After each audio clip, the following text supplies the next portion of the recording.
won't let me do that. And I'm just doing my dishes and whatever. And my response to him had typically been, okay, so I'm doing my stuff. And he knows I'm not paying attention to him, and he's completely given up on Dad because he knows that Dad is not going anywhere.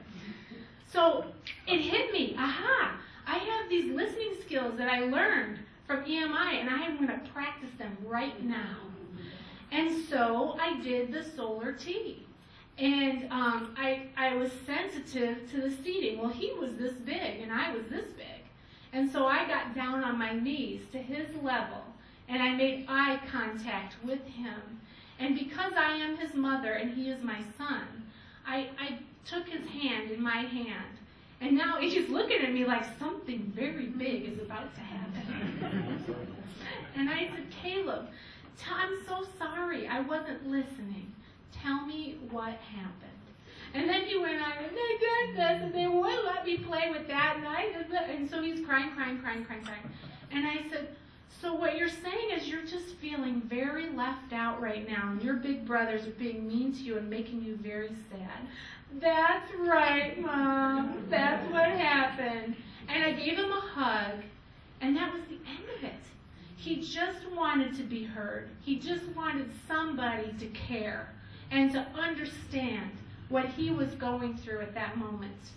And I can't tell you what I said to him or how I solved it, because that's speaking the truth in love. And you'll have to take that class next time.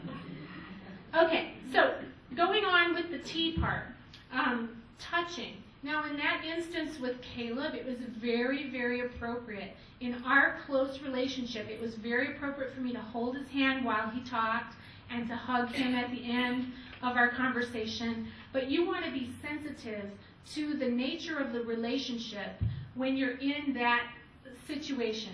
So obviously, if it's somebody that you've met for the first time, a handshake is going to be all that would be comfortable and appropriate. And it depends, too, on the culture that you're in.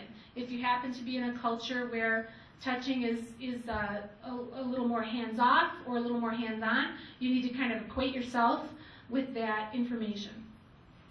But it's amazing what touch will do at the appropriate times. And then environment. To take a moment and think about the physical environment in which you have a lot of your conversations. So let's say, for example, at work, wherever you happen to work, if people come into your workspace and there's no place for you to connect with people when you have conversations, I don't know whether it's a cafeteria or an office or a common room or something like that, or even your home, if your living room, has a lot of obstacles where the seating isn't right for communicating. Or have you ever been at dinner and there's a big, huge floral arrangement between you and the other person? How annoying is that? Or you're at Thanksgiving or Christmas and somebody goes to all the trouble of blocking the view of the person across from you. So be sensitive to those things, because they really do throw a wrench into the goal of communicating. So does anybody have any questions about solar tea? Say again? What is the A? The A was accommodating, I'm sorry, I skipped A. Thank you for bringing that back to me. It's accommodating differences.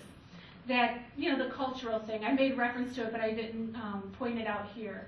If you're in a culture where, there are some significant differences in how people relate and communicate non-verbally, the goal would be for you to become familiar with those differences, and then when in Rome, do as the Romans do. Just accommodate, put yourself into their culture rather than throwing your culture onto them. Okay, so this is a warmthometer. And the reason why EMI came up with this is to show you what would be, where you need to be on the scale. It's to give you a measure, of where you need to be. So you're the helper, and the other person is the seeker. And you can see here that you want to be attentive, interested, and concerned. And the other person, you want them to feel just warm and room temperature. So you don't want to be moving too close and touching. That would make them feel unpleasantly warm, like this is getting uncomfortable for them. You don't want to be hugging and weeping, because they're going to feel like, wow, turn that heat down, this is very hot. And on the flip side, you don't want to be too cool either. You don't want to be just somewhat concerned or mechanical about it, or clinical and distant when you're listening to someone. You don't want to ignore them or move away. If you do that, you're going to have what Caleb had. You're going to be, have a frustrated seeker, a frustrated person. If you're, moving away from them and ignoring them, then they're going to feel frustrated. If the helper is clinical and distant, the atmosphere will seem cold to the seeker. Our goal is to arrive at room temperature, at 3.0. So we don't want to be too close, and we don't want to be too standoffish. Before we move on, I thought I'd share another cartoon with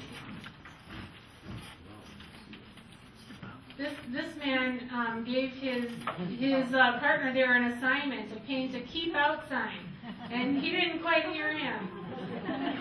So he got keep out instead of keep out. And I love this one. This is one of my favorites. She had told him she would kill him if he interrupted her again, but then, honey, yes, dear, she answered sweetly as she reached into the drawer for her gun. Yes, dear.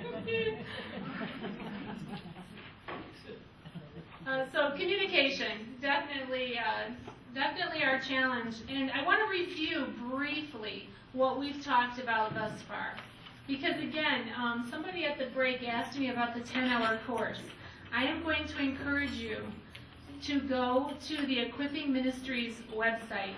It is on your handout, and it's equippingministries.org. And they have their full communication course outlined there of what they offer. Eric can testify, I can testify to the fact that it's life-changing. It's very worth the effort and the energy of your resource of time, your investment of money, of travel to invest in these courses. It will change the way that you relate to your children, your spouse, your in-laws, your neighbors, your church family. It's just amazing, the courses that they teach. And at the 10-hour course, you get the pleasure of practicing. So tonight, I've shared with you the why, the one another's, all of the reasons why we're in this state of broken communication, which we knew a lot of that. But we covered that just because we wanted to get our mindset to the purposes of God and let the Holy Spirit kind of give us that jolt of why we should bother with this type of training. And then I went over the solar T. Okay, that's the warmth part of listening. So we're covering warmth, we're covering empathy, and we're covering respect when it comes to listening. When you take the 10-hour course, you get to practice in small groups. And you have a trained facilitator that helps you in your small groups so that you get to practice that solar T and eye contact. And you use scenarios that are, given to you, scripted, or you can make some of them up. It's a lot of fun. It helps you get to know each other. We've done this at Peace Community Church with all of our small group leaders over a 2-day period, where on a Friday night we've come together for 3 hours and done, the 3-hour part. And then on Saturday, we've come together for 6 hours and really honed our skills. So I'm just giving you an EMI commercial. This is just the appetizer. Go get the entree from Equipping Ministries International, because you definitely are going to want to do that. Okay. Oh, questions? Okay. Anybody have a question? Yep. Why don't those people that go to those classes become the customer service at the store? She asked, let me re-ask the question because I love it. She said, why don't the people that work in customer service take the classes that EMI offers? I am not kidding you. I have a Facebook page. Is anybody on Facebook? Okay, I love Facebook. I kind of got, kind of suckered into it by my teenagers. But now that I'm on there, the first thing that I did after I got home yesterday from that office supply store was I complained about it on Facebook. And I said, why don't customer service people get training in listening? Okay, so that's such a good question. Now, we're the church.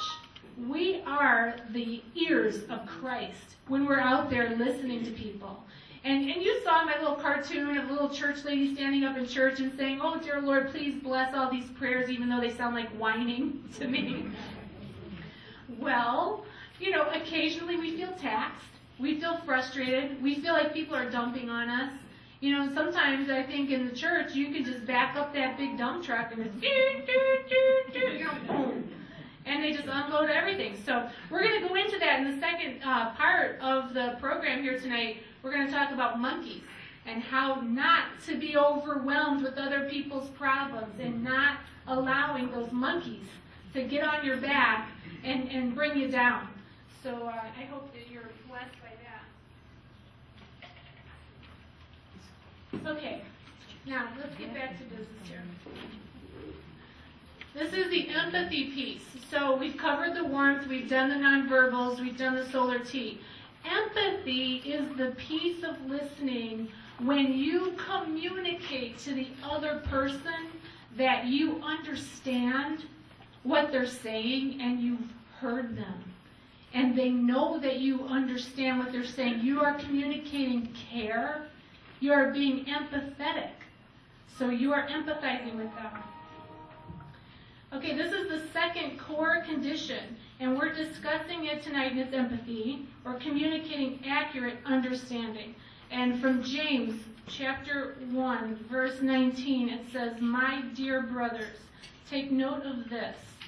Everyone should be quick to what? And slow to what? And slow to become what? Okay. And Hebrews chapter 4:15 says, for we do not have a high priest who is unable to sympathize with our weaknesses, but we have one who has been tempted in every way. Think about that. Think about Jesus and the things that we know about the conversations that he had with people. And think about the things that we don't know about conversations that he had with people. So we know that he was tempted in every way. Have you ever been tempted not to listen to somebody? Have you ever looked at your cell phone and pressed ignore?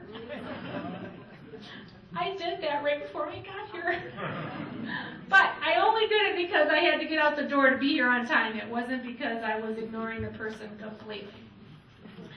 But in this age, I find it so fascinating that in this age of Twitter and Facebook and communication that is so high-tech, that we still struggle with listening and really being clearly understood.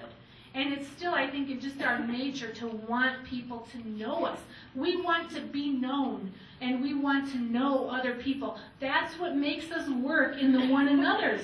That's what makes the church work so well. It makes us so attractive to the unchurched. When they see Christians doing this and bucking heads and bickering and not listening and not being caring and compassionate, that's not attractive. That's not attractive to us in the church, let alone the outsiders. So the empathy part is really key. Empathy tests the helper's understanding. When you begin to listen to another person and reflect to them what you think they said, they will let you know if you are understanding them or not. Empathy helps the seeker. Now remember, the seeker is the person who's coming to you, who has the issue that they want to share with you. Okay. Empathy helps the seeker to feel understood. For some seekers, it may be a new and an empowering experience to speak to someone who is really trying to understand. And again, I'm going to go back to my example of my 5-year-old child who had been struggling to get anyone in the house to hear him. And when I finally exercised the training, you would think I would know this. By the time I got to 5 kids, I feel bad for my oldest son. He's such an experiment. You know, he's just the first one, and we made all of our mistakes with him. You know, and so we finally get to the 5th one, and I've taken this training, and I learn how to let him know that I'm actually caring.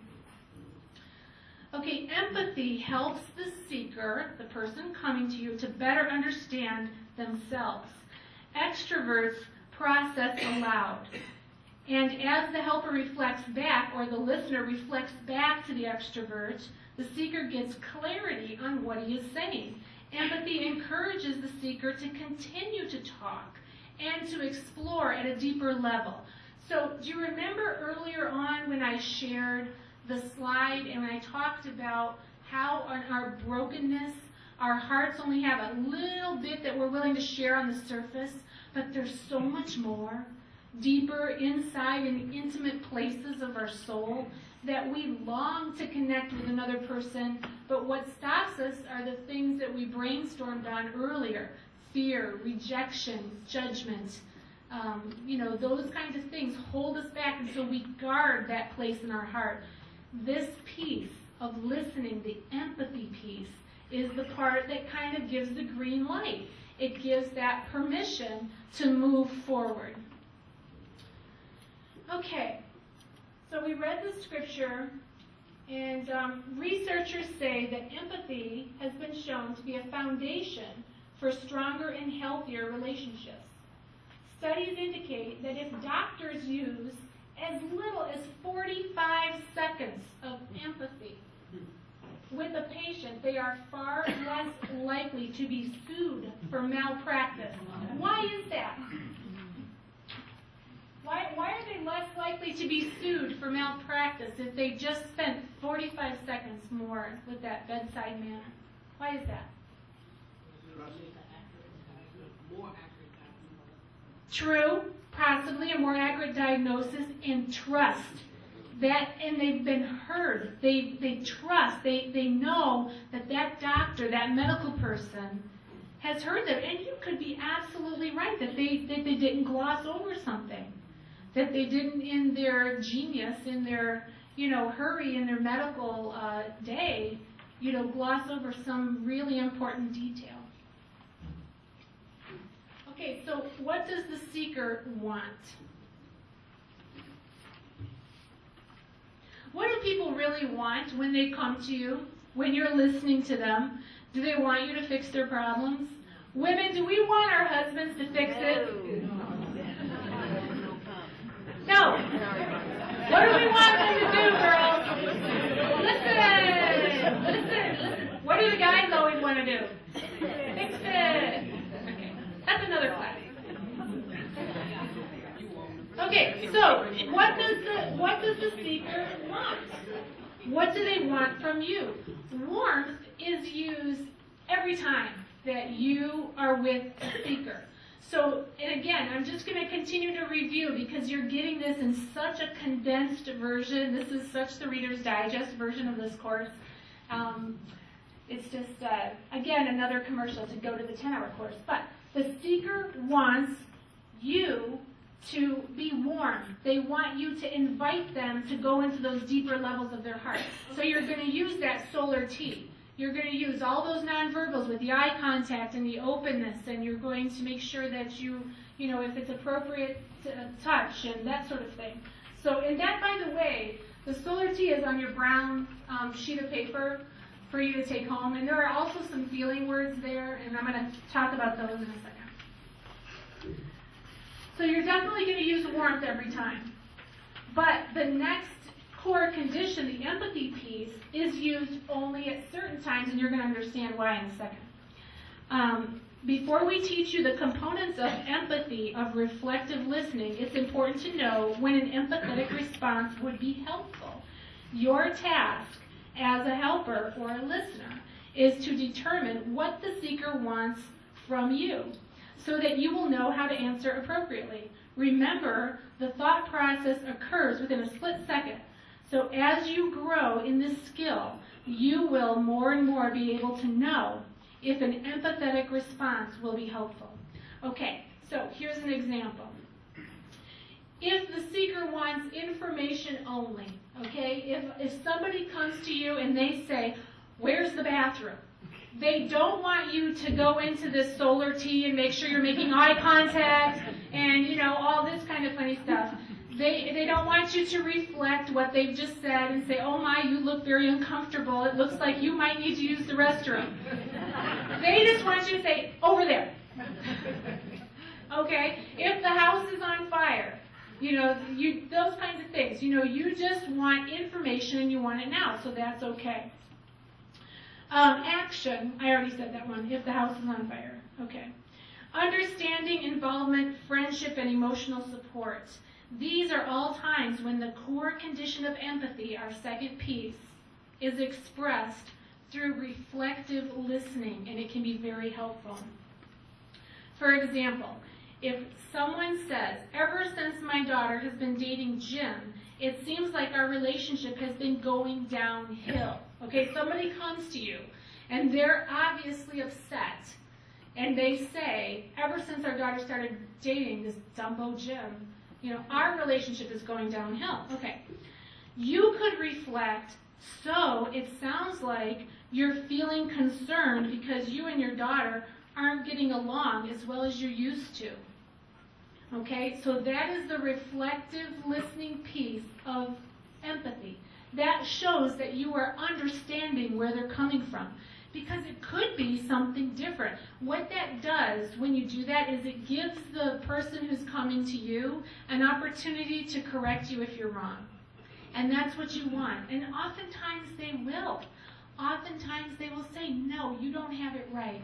What I really meant was, you know, and then it gives them the freedom to move forward so that you have accurate communication and you really can understand the problem. Anger release. When a seeker is expressing anger, it is most often helpful first to listen with warmth.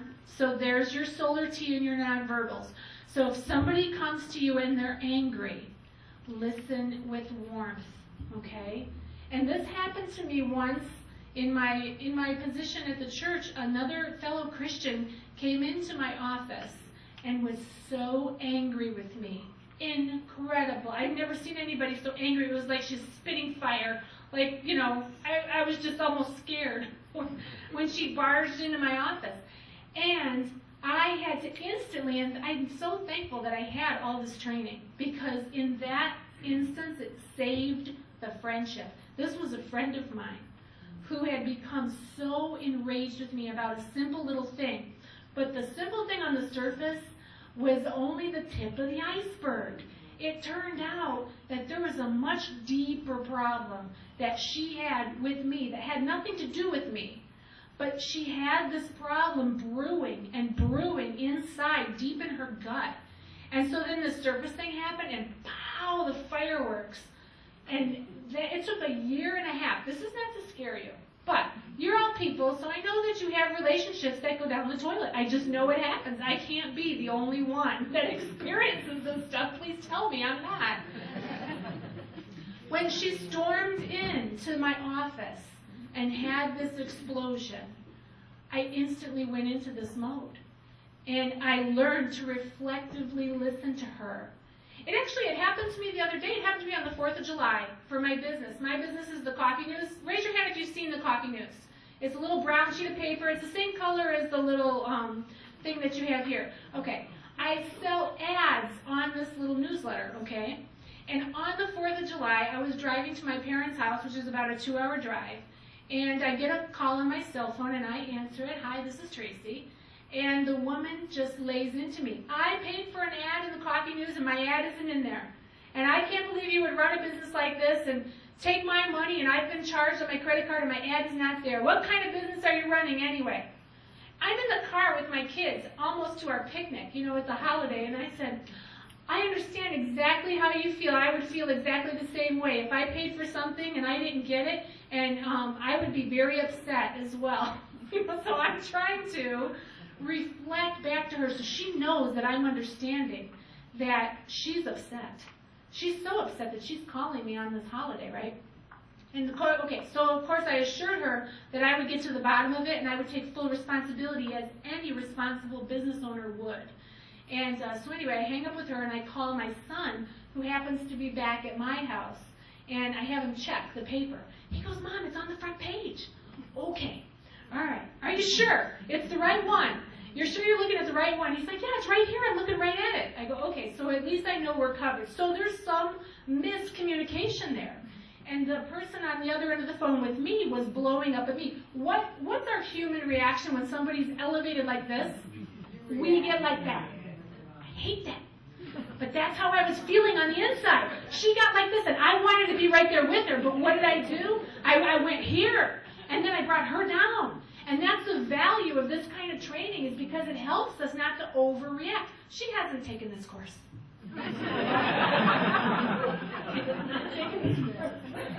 Somebody tell her to take the course. So I call her back. And I don't want to accuse her of lying, and I'm trying to get to the bottom of it, so I'm picking up the pieces of this communication puzzle, and I'm trying to salvage my sale, my client, and my sanity while I'm slapping the kids in the back, driving down the road. So I say to her, now, something, is amiss here, and we're going to get to the bottom of it. Tell me what you see. Is it this date, and is it this edition of the Coffee News? And she goes, well, I don't really have it in front of me. It was my mother who told me that it wasn't in there. And I said, oh, okay, well, perhaps your mother then was looking at, an outdated issue or some kind of thing happened. She said, well, my mom is on her way here, and I'll call you back when she gets here. And she's going to bring the copy. I said, okay, good, call me back. So she has her mother call me back, and the mother apologizes. It was my fault. It was here the whole time. But do you see how helpful? Okay, yes, I saw somebody roll their eyes back there. I was rolling my eyes, too, in my head. I was like, you got to be kidding me. But how helpful was it that I had trained skills, okay, to be able to handle that situation? If I had made the mistake, I would have hoped that somebody would be more gracious to me. That's why I said that when you learn how to truly listen, prepare to be more gracious to others than they are to you. In that experience, I was more gracious to her than she was to me. But it's not about righteous. It's not about, justice. It's about, finding that balance and really being, I think, a true witness. A true witness of Christ. So you want to be in the middle. Sorry for that tangent, but I thought that was a good story to share. Okay, so moving on. Oh, I got another story. I got to tell you this one. I've got a lot of teacher stories. Is anybody in here a teacher? Okay. I've got many calls from many teachers, and I've been to the principal's office a few times. Not for me, but for my boys. So I got a call from my son Joel's teacher one day, and I answered the phone. Hi, this is Tracy. And the first words out of her mouth were, your son is driving me nuts. Now, do you remember the story that I opened with about driving me nuts? It's okay for me to say that my kids are driving me nuts, but when you tell me that my kids are driving you nuts, that brings me here. She was here, and I wanted to be there too. Okay. So again, my listening, it just kicked right in. And I just wanted to know more about it. So I said, tell me more. Okay, because I didn't think that it would be appropriate for me to say, so what I hear you saying is that my son, Joel, is making you crazy. I just wanted to know a few more details. Apparently, he was making reindeer out of erasers and paper clips. And this woman could not take it. He was, fussing around. He was guilty, all around guilty. But the point is, she reacted on emotion. She was having a bad day, and she just kind of went off. And so when I brought her back down, she was here, and I brought her to here by letting her talk a little bit. And when she talked about the erasers and the antlers and the paper clips, I said, okay, so Mrs. Teacher, so what you're saying is that Joel is not being respectful of you in the class. And it sounds like that's really frustrating you because you have a very important job to do teaching that class. And I said, I don't know how you do it. I mean, I'm trying to give her some accolades because she has a tough job. And really, truth be told, I mean, I tell the kids myself they drive me nuts. So if they drive me nuts, I know they drive her nuts. But it's just the fact that when she called me and told me that they're driving me nuts, it's just one of those things. It's like a big brother can pound on his little brother, but when the neighbor pounds on the little brother, you better watch out. Now you're messing with my family. So it just really helps to bring it to that level. And what do we all want in communication anyway? Do we want to have these fights and prove who's right and who's wrong? Is that what we want? Is that productive? No. And the bottom line was, in that situation with my son Joel, was we needed to have a conference. I needed to bring Joel into the classroom with the teacher. He needed to know that I was supporting this teacher in respect, and classroom control. And so it was an opportunity for me and that teacher to come together and train up this child. And if I had reacted like my human nature wanted to and just say, what do you mean my kid is driving you nuts? You know what I mean? If I had reacted that way, I don't think that the ultimate result we wouldn't have gotten anywhere. And I'm hoping that Joel has a better year this year, but we'll see. It's tough. I wrote a book about my boys. Did she tell you that? Okay. So the goal of reflective listening is understanding.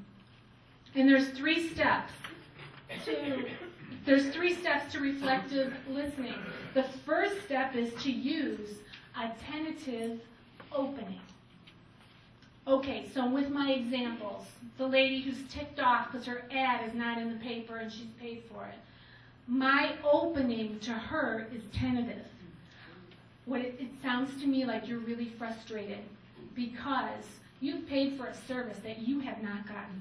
That's right, Tracy. I'm very frustrated about that. So she starts to tick down one notch because she knows that I hear her. Okay, I would be frustrated too, and I'm going to get to the bottom of it, and she ticks down another notch. Okay, so that tentative opening, it sounds like, or correct me if I am wrong. That's a great one. And they will correct you if you're wrong.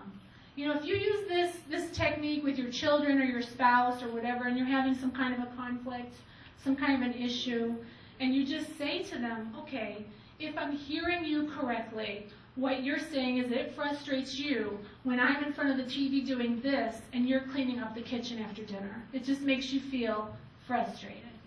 Yes, honey, it does. And then you can go on from there. Okay, here's your second piece, is to identify the thought content. It's kind of like you're identifying the facts. You've got the tentative opening, and then you identify the facts. So what I hear you saying is that, actually they have that kind of reversed. You identify the feeling and the thought. However you word it in whatever situation, it'll come more naturally once you get the mechanics of it. But you want to identify the emotion. So in the advertising example, it was definitely frustration, and the fact was that she thought the ad was missing. Okay? So in any conflict, there's always emotion there, whether it's fear or sadness or frustration or anger or whatever it is. And that little sheet that you have has all those emotion words on it. That thing is wonderful. If you just study that, you got your money's worth tonight, because that will show you different levels of frustration, different levels of anger, all of that. And that can be a helpful tool for you when you are listening to somebody to identifying that feeling. Those are all feeling words. And I know that especially the men in the crowd tonight are not necessarily all charged up about using those feeling words. I'm not all excited about it either, so that sheet helps you to come up with a word that can pinpoint where the person is when you're talking to them. Okay. So does everybody understand that? There's 3 steps to being empathetic and to getting that empathy piece. And the first one is your tentative opening. So what I hear you saying is, or what it sounds like to me is, correct me if I'm wrong, that's tentative so that they can go deeper. You're going to identify the content, the facts of the case, of whatever's going on, and you're definitely identifying the feeling. When you put those three things together, I guarantee you, even if you fumble with the feeling word, I guarantee you, somebody comes to you and they're here, you're going to bring them down at least one notch, if not right to the middle, where you can actually get something done. Okay, so it just works every time. Go ahead, Jan. How do you have it so it doesn't sound so fake when you say, so I hear you saying, whatever you know, sometimes it seems fake to me when you're trying Sure. It definitely might, you don't want to be a parrot. So you don't want to be, what I hear you saying, you know. You definitely don't want to parrot it to them and reflect it back exactly. But trust me, and this is why the 10-hour course is so helpful, because in the 10-hour course that they offer, what they do at this stage that we pulled out of the material for tonight is they stop the teaching, you get into your small groups, and you practice with each other. I'm guaranteeing you, if you practice it, so what I hear you saying is, you just got to come up with what's comfortable for you. Go ahead, Eric. I just want to say that you should start with the basic and just make it sound fake, and then you can develop it easier later on.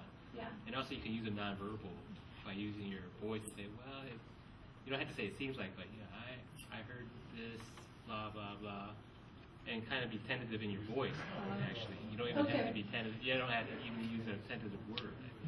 Okay, so I'm going to repeat what Eric suggested for the benefit of everybody in the room. Eric is suggesting that you just practice it the way that I'm sharing it with you tonight. Just practice it rotely and until you become comfortable with it, and then make it your own. You know, so those are the tentative statements. It sounds like, it seems like, or you can just kind of pause and just use the word so. So, you know, you can just kind of drag it on. So, it sounds like you're really frustrated. People just love to know that you've heard them. Wouldn't you love that? Eric and I were talking at the break, because, I told you the little disclaimer that once you really get immersed in this training, you really start to realize how bad people are at listening, and you long to connect with somebody from EMI. Because Eric was listening to me, and he was reflecting back, and I'm like, yes. That's it. That's exactly what I said. You just long for it. I made my husband go to the training. I didn't know if I could be married to somebody that hadn't been through EMI. So he went. We just celebrated 20 wonderful years because he does everything I tell him. Except give up the remote. Yeah. Well, secretly, I really don't mind. Keep him in his little zone for Okay, so here are some tentative responses. Like I said, it sounds like, or so, or it seems. Now, go ahead, Jan. I have a question about those listening skills. We're all talking about normal people, but people that come from abuse, depression, and all those things, when they come to you and want you to listen, usually it's just they want you to listen and listen and listen and listen. They don't want to hear any response back from you. And it starts to drag you down, and you become an enabler. At what point do you build a relationship with this person and then say, I can't go on anymore? Mm-hmm. That's a very good question, and just in case if somebody couldn't hear the question, she's talking about people who are in situations where perhaps counseling is really what the need is. With EMI, and we're going to talk about that a little bit here at the tail end of the course for tonight. But, and again, this is why I just encourage you to take these full courses so that you can get fully into that part of it too. They teach you not to take on more than your responsibility, not to take on other people's monkeys, and we're going to talk about that tonight, and ways that you can put a boundary, a healthy boundary for yourself so that you're not getting dragged down, with that person. So it's a very good question. And we'll touch on it a little bit tonight, and if you have more questions after we cover that section, please, pipe up and ask. Okay. So these tentative responses, can you think of other tentative openings besides the ones here, it sounds like, so, or it seems? What could be another tentative response? I think you said. I think you said, okay, good. Are you saying? Are you saying? That's good. So you just reflected back as a question. So are you saying da da da da? Okay. Anybody else? And the key is, just as we kind of pointed out with some of the questions, the key is to find what's natural for you. Go ahead. How can you say something in a tentative opening that you're not sounding like a parent to a child? Mm-hmm. You know what I'm saying? Right. I hear exactly what you're saying. What you're saying is that you don't want to make the other person feel as though, they're belittled, as though they're just beneath you. And you want to lift them up and make them feel comfortable. Did I just do that? I just reflected what he said. The biggest piece, I really think that the biggest piece about this part of the course, and this is in every course that I've taken or taught with the listening piece, everybody talks about this piece of being uncomfortable with that tentative opening. I think it's because we are not used to it. We are not used to that type of communicating. And you just have to do it. You just have to do it and practice it over and over. Do it. Practice it with your spouse. Practice it with your dog. Practice it with the goldfish. Just listen to your own voice saying. So what I hear you saying is, and look for the thought and the content, because you would be amazed at how that little tentative opening is just the springboard to get you to the thought and the feeling. And when you connect with another human being there, they don't care if you felt a little uncomfortable. They don't notice that you felt a little uncomfortable. Only you notice that. What they care about is you're connecting to their heart, and you're going deeper than just that little surface that they're allowing the rest of the world to see. So I'm telling you, you just have to practice. And that's why I wish that we had more time tonight, because we would get you in groups and we would be practicing, and you would be going, I can't do this, and we would be going, yes you can, and yes you should, and it really is wonderful. I'm interested, and it doesn't sound like you're putting the person down. Exactly. That's exactly what I did with the teacher, because I needed more information before I could move forward. So she's here, and I just said, tell me more. Tell me what happened. Somebody in the back had a hand raised. Go ahead. Or something like, I can feel your frustration. Yes, definitely. I can definitely feel your frustration. And then you want to identify the reason why they're frustrated. So let's say, for example, somebody came to you and, I don't know, you're a clerk at a store and they're upset about a return, just like I was. Then you could say to them, I can understand your frustration. It sounds like you are upset because da-da-da-da-da, and then go on from there. It just works. You just have to try it. And you try it and you tell me if it doesn't work. You try it, you just have some courage to, you're going to feel uncomfortable at first, but you're going to make that other person feel so comfortable and so welcomed and so loved.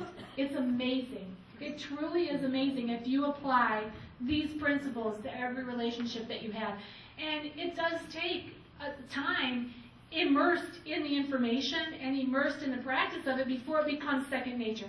I'm thankful that I was introduced to EMI 7 years ago, and then I went through so much of their training that now it really is a part of how I communicate. And I just think I'm a much more peaceful person because of it. I just think that I can put fires out much faster. And it doesn't make me perfect. That doesn't mean I don't get upset and I don't get frustrated, but it brings it down to a level that can be dealt with much more of the time.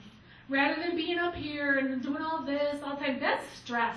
That'll take years off your life. That'll make you, all wrinkled up and all, You don't want that. You definitely want to be in that medium, kind of getting through and overcoming conflict, and moving forward with people, but not up here all the time. That's too stressful.